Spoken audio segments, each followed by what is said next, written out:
Welcome to the Successful Nonprofits Podcast. I'm your producer, Lexi Linger. It's been our tradition to produce a montage for the last episode of the year, but last year Dolph and I came up with a list of amazing questions, and it would just take too long to get to all of them if we only did one montage a year. So welcome to your mid-year montage. This episode's question is, what is your favorite thank you that you have received as a donor or given to your organization's donors? I've been wanting to do this montage for a long time, and since I get a sneak peek of all of our episodes, I can assure you that our guests have some phenomenal and creative ideas, so I'm so excited to finally get to share them with you. But first, I want to share my own favorite donor thank you. My background is in refugee resettlement, and I used to work in our organization's after-school care program with kindergartners and first graders. We had a lot of donors and also a lot of volunteers who supported our classroom. So I wrote out thank you in big block letters with each letter on its own piece of paper, and then I gave each kid their own letter to color and decorate it as they wanted. Then we sat on the school steps and took a picture of us holding our letters. Our volunteers and donors loved it because it was cute and it was from the kids. And I loved it because it was so easy. I just went to Walgreens and printed a stack of pictures. So I always had that cute thank you ready to go. And I didn't have to have the kids color new pictures or make new cards every time somebody supported our classroom. Now to kick off hearing from our guests is Dolph with his favorite donor thank you. My best and most memorable thank you actually came the year that I was taking a sabbatical. That year I did a lot of hiking and trekking and accidentally lost one of my favorite Nalgene hard plastic water bottles that I'd actually had for years. And I felt so bad about having lost it. I lost it in Zion National Park, which is just an incredibly beautiful place. And it just pained me to think that I left, frankly, a piece of plastic in such a beautiful place. And so I decided as penance to make a relatively small $25 contribution to Trees Atlanta. I received the best thank you note back. Let me just read the first paragraph of this thank you note. Dear Dolph, on behalf of everyone at Trees Atlanta, thank you. We appreciate your gift of $25 in memory of the plastic bottle you lost in Zion National Park. I feel that it must have been a very special bottle.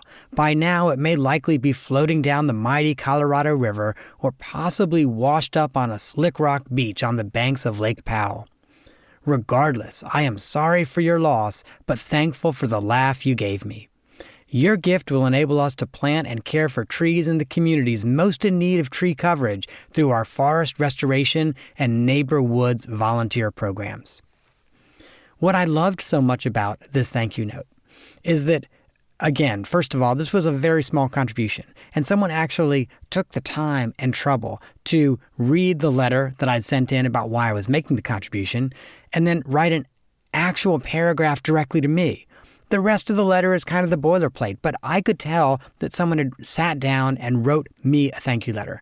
I have made much larger gifts over the course of my life, and I'll share with you, this is the single best thank you note I have ever received. And at this point, whenever I do lose a water bottle, thankfully, only every couple of years, I go back and I make another contribution to Trees Atlanta. And they continue to send me unique thank you letters every time.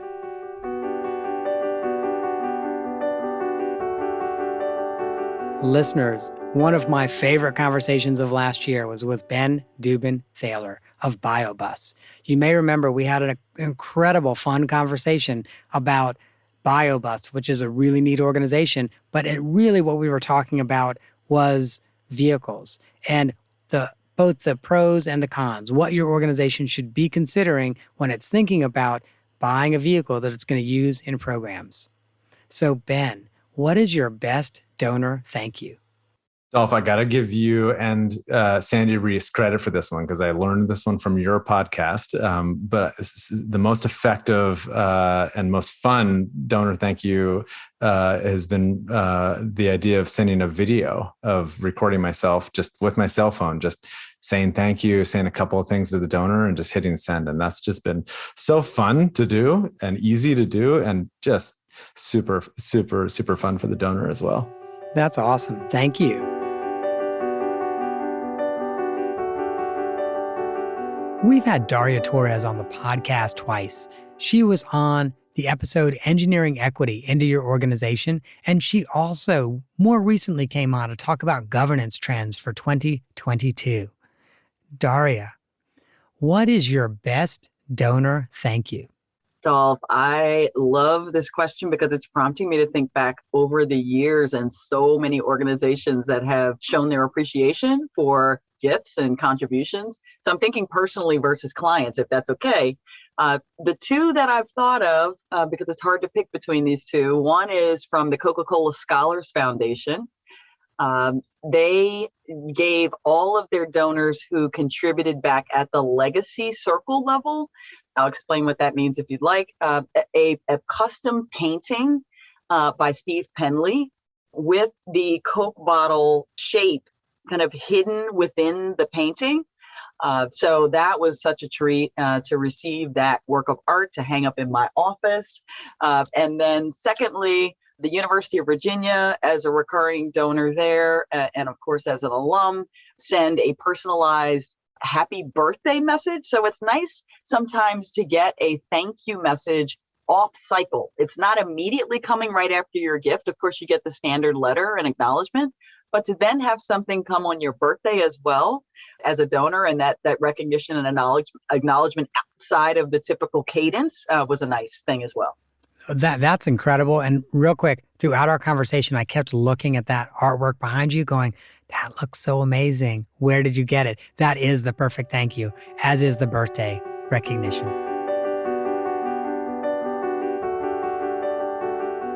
A while back, we had the dynamic and really charismatic Diana Zhang on. You may recall, she is the CEO and co-founder of NeighborShare, and she spoke with us about really running, not just running, but building a successful all-volunteer and all-remote organization. Diana, what is your best donor thank you? Dolph, I had a number of examples flow through my head when you asked that question, but I'm going to give you a non-traditional answer where, especially given the stage that NeighborShare is at, which is we're very much a startup nonprofit figuring a lot of things out, a lot of our donors that we've attracted, especially our bigger ones, were really, all about taking the bet in us to really create something new and innovative. So one of the best thank yous that I've been able to come up with actually as part of donor stewardship is engaging them in the problem solving. And so oftentimes as I reach out, it's the, hey, here's the update. Here's all the incredible impact that you've made directly with neighbors across the country.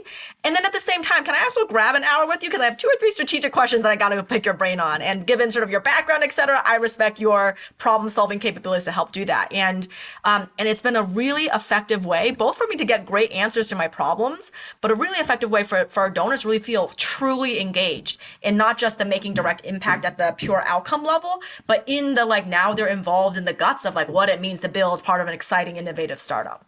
I love that. You really treated them not just as donors, but investors. That's awesome. Exactly. That's well said. A little bit ago, we had Gabe Cooper on the podcast to discuss his book, Responsive Fundraising. You undoubtedly remember that responsive fundraising is a system really designed to treat all of your donors like major donors. And it's used on a backbone of technology. And one of the things that Gabe has done is he's also created that technology through the Virtuous CRM.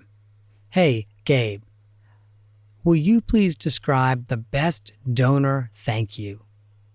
Yes. So, I would say generally the more you can thank a donor, the better, but I can give you a specific example of a very personalized thank you I received recently. So I give to an organization called Rescue Freedom. They are working strategically to end sex trafficking globally. And we'd given them a gift, and they sent a postcard in the mail and a couple of really grateful emails. And then in the mail, I got a package that had a few stickers in it, a handwritten postcard from the executive director talking about my impact, and it actually included 2 of my favorite cigars, which sounds horrible from a health perspective, and probably is, God bless them, but they knew that I love these two particular cigars. And so for somebody trying to end sex trafficking to go out of the way to figure out somebody's favorite cigar and send it in the mail was unbelievable, freakishly personal, really, really weird, but I will never forget it, and it will stick with me the rest of my life. That's fantastic. Thanks, Gabe. This year, we had the pleasure of speaking with Lauren Kent Delaney for 2 episodes all about interns. I wanted to ask you, Lauren, what is your best donor thank you story? Thank you, Lexi. That's a great question. There's a former Carter Center staff member who worked in fundraising. She was young and she was energetic, and people were drawn to her. Sadly, she lost her battle with breast cancer. And when that happened, of course, everybody knew her, and lots of people felt that impact. To our surprise, her family decided that they wanted to create a scholarship in her name.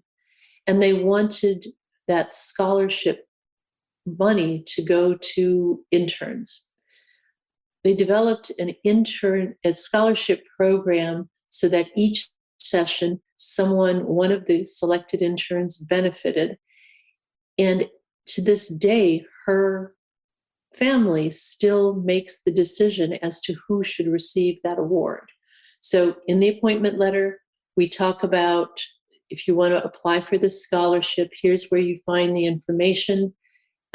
We give them a little bit of information about her and about the scholarship itself. They write an essay to apply, and then the family themselves actually has this voting system among them where they decide who the recipient is going to be. At the end of each intern session, then that intern is going to write an essay to them that reflects on what it meant to them to receive that scholarship and to how it impacted their experience, not just financially, but knowing something about her and knowing the impact that she had on her coworkers. So it's a really nice scholarship connection with her family. And I think for some of us, it still makes us feel connected to her. What a great way to remember somebody. Thank you. Thank you.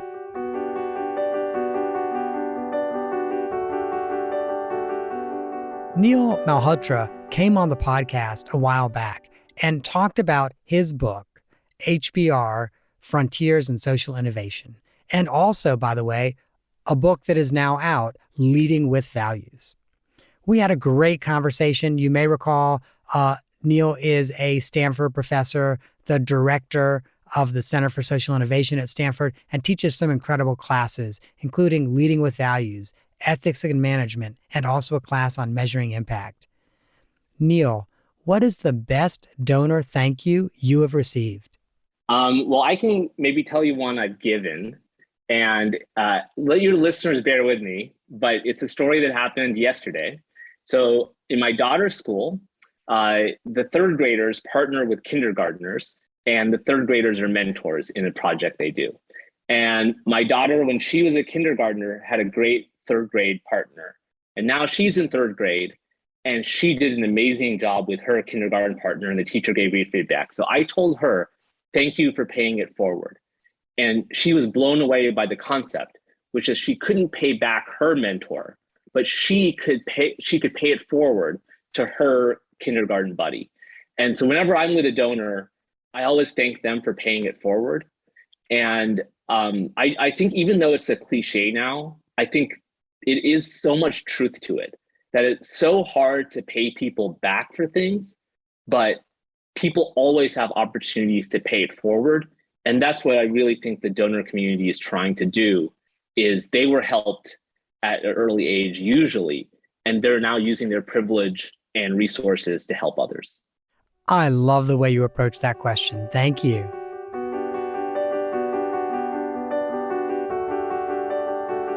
Listeners, Pat McDowell has so much to share and so much expertise that he has been on the podcast twice.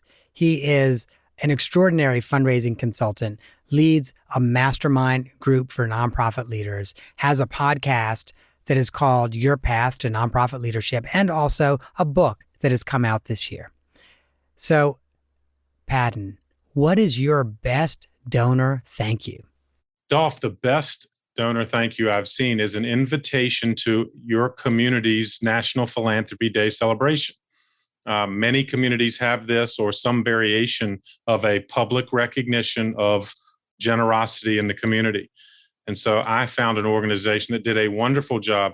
In essence, it allowed them to communicate, you mean so much to us. We'd like to bring you with us to a recognition event about outstanding philanthropists in our community. In some cases, the best and ultimate thank you is simply telling this donor family or organization, we'd like to nominate you for an annual award. Now, of course, some donors may say, no, thank you, but I don't necessarily want that recognition. But I think it is a fascinating and strategic opportunity to recognize, if not with an award, but maybe they just join you at your table, which absolutely illustrates how much they mean to you. That's awesome. Thank you, Patton.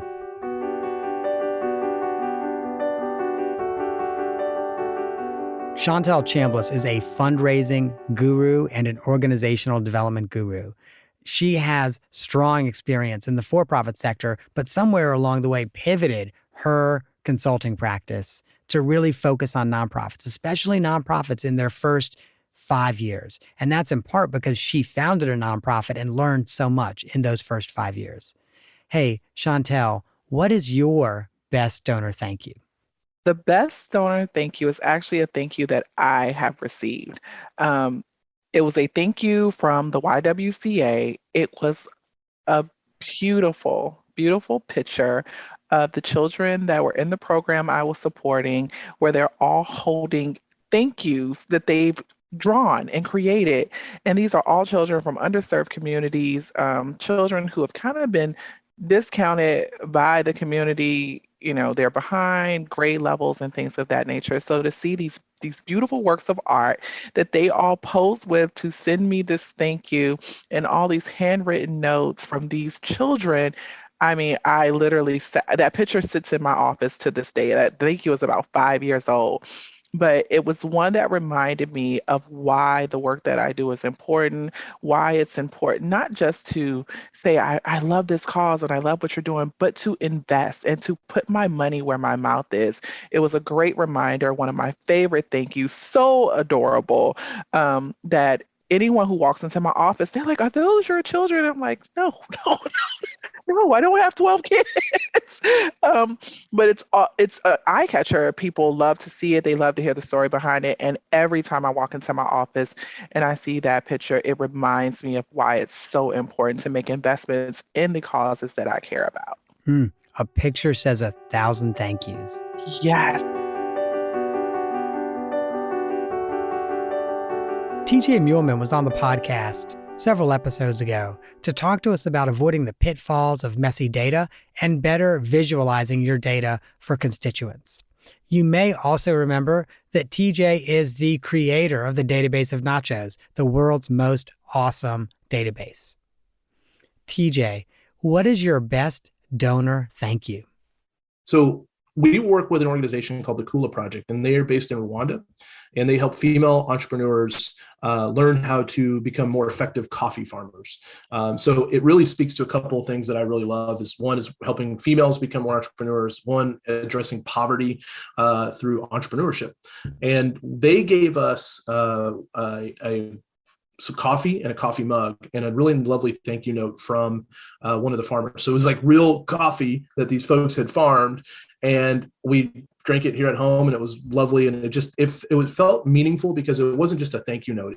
It was, these folks actually farmed this coffee, and here you go. Now you can go drink it. It was really cool. And I'd be willing to bet every time you drink out of those mugs, you think about that organization. Absolutely. Yeah. It really does. I think it shows not only personality, but also just this real empathy around what they're doing, and just makes me feel good. That's incredible. Thank you.